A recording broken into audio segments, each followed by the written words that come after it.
Prime minister صاحب کے پاس سعودی وقت ملا جس میں ہوٹل دینے کا کیا گیا, سی ڈی ایس زمین دے گی, وہ کس بنیاد پہ دے گی؟ آپشن پہ نہیں دے دی گئی, دے دی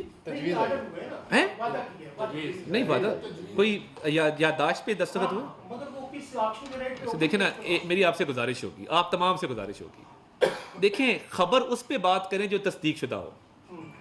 کیا سرائیاں وہ بھی دوست ممالک سے آنے والی سرمایہ کاری کے حوالے سے, یہ نامناسب ہے.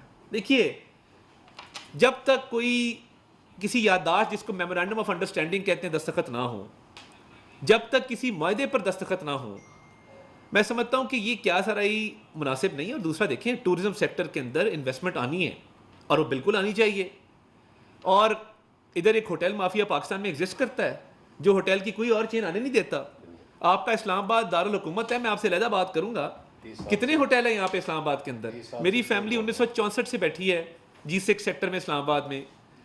تو دیکھیں ملکی مفاد کو آگے رکھیں اور کیا سرائیوں سے ہم تھوڑا سا پرہیز کریں تو بہتر ہے. باقی جاوید لطیف صاحب کے بیان پہ میں اس کو سنجیدگی سے نہیں لیتا اور میں سمجھتا ہوں کہ درست بات نہیں ہے.